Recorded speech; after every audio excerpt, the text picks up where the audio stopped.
she won Taguig's most hotly contested mayoral election.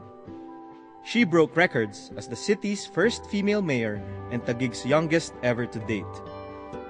And in her first year in office, despite all odds, harassments, and sabotage, she was focused and worked very hard to plant the seeds of hope, trust, and goodwill for the people of Taguig. Today, Mayor Lani Cayetano brings hope to a Taguig that had forgotten what it was like to have a city government that kept its promises. Free medical missions, free wheelchairs, and free medicines delivered at the doorsteps of those who need them the most have improved the quality of health care, especially for Taguig's poorest. Instrumental to these services is the breakthrough Taguig City Integrated Survey System, or TCISS, a citywide census that gives the city government a clearer picture of the citywide situation. The TCISS gives Mayor Lani a thorough understanding of the healthcare needs of each barangay and the proper levels of medication required, cutting down on waste and corruption in the process. Wala nang tansyahan. Dati, nagkukulang sa ibang gamot tapos sobra naman sa iba. Yung sobra, nag-e-expire, kaya sayang. Wala na ang ganoon ngayon. A year into Mayor Lani's term, Taguig is a better place for business. Reforms were introduced to promote transparency and efficiency and at the same time fight red tape and corruption. Yung dating 1-month wait, kadalasan isang araw na lang. May free movie at massage pa. The speedier process is due to the new Taguig transaction tracking system. Every transaction is barcoded with a guarantee that it will be completed within a certain time frame. It keeps the process transparent, it flags suspicious delays, and nobody is exempt, not even the mayor. Si mayor pa mismo ang nagsabi, kung may good intentions ka, okay lang na obserbahan ka 24/7. Totoo nga, bukas siya to discussion, bukas siya to change. With all the changes, big business is starting to take notice. Gumanda ang relationship ng mga businessmen with City Hall. She promised na tapos na ang irregularities ng dating administrasyon. With corruption eliminated, public services in Taguig have gotten better and better. Take garbage collection. Mayor Lani mandated that the bidding for the service should be public and open, unlike in the past. That single move gave the city savings of more than 8 million pesos a month. At ang mga estudyante ng Taguig ang nakinabang ng husto. Ang savings sa garbage collection, binuhos sa budget ng edukasyon. Ang dating kakapiranggot na 5 million pesos for scholarships noong nakaraang administrasyon, ngayon ay 200 million na. Dumoble din ang budget ng Taguig City University, 50 million pesos noong 2010, 125 million ngayong taon. Panalo talaga. Not just ordinary citizens are feeling the winds of change in Taguig. Sa people's budget ni Mayor Lani, tumaas ang social services allocation to over 900 million pesos. Ang laking dagdag pera for scholarships, medical missions, and other services to help the average Taguigueño. New scholarships are now being processed for over 13,000 Taguig students. Di pa kasama dito ang free education ng 10,000 TCU students.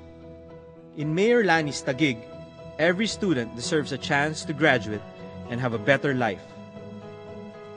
Dala ni Mayor Lani kay daming new scholarships, from grade school to college. If you're deserving, covered ka. Estudyante ng 2 science high school sa Taguig, may quarterly allowance pa.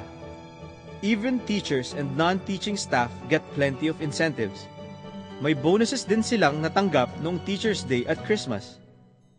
Sa people's budget na itinulak ni Mayor Lani, maraming nakikinabang, estudyante, mga guro, pati mga magulang. Ang pangarap ni Mayor, unti-unti nang natutupad, free public school education from daycare to college.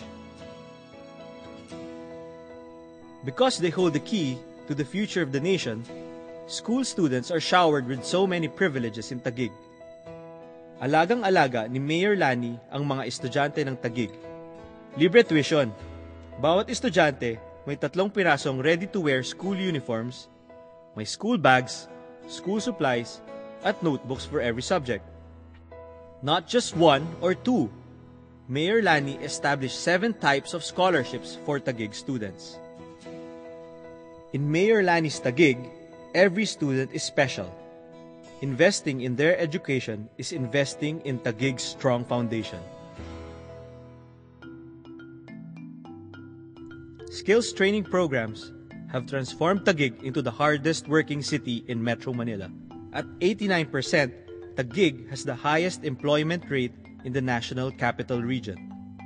The city provides scholarships for priority courses and skills training to deserving Taguigueños. Nais ni Mayor maging competitive ang workers ng Taguig, so hindi lang during college and training, lifelong ito. And the city continues to work hard to keep the opportunities flowing. Seed distribution keeps Taguig's rice farmers busy, providing rice for the city's feeding programs.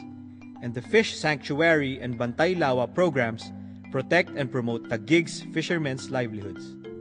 If you're willing to work hard and contribute to the city won't let you down.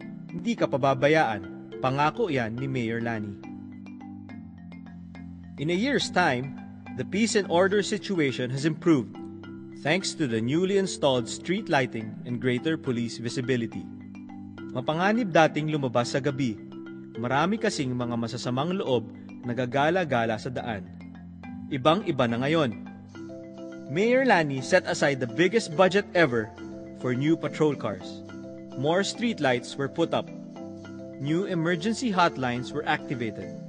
Today, Taguigueños enjoy something precious that money can't buy. Peace of mind. Mas madalas nang nagpapatrol at madalas na ring nakikita ang kapulisan ng mga taong bayan. Dati, walang tiwala ang mga taga-Taguig sa pulis. Noon yun. Maganda na ang relationship ngayon. In the space of just 1 year, the new administration has brought a whole term's worth of positive change. When she took office, Mayor Lani promised to make Taguig the best place to live and the best place to do business. 1 year on, Mayor Lani has delivered on her promise. Today, she offers renewed hope for the city's future. Hope for businesses, big and small. Hope for a brighter future for families. And hope for a better life for all Taguigueños. Indeed, Mayor Lani's first year has been that of planting the seeds of hope, faith, and trust.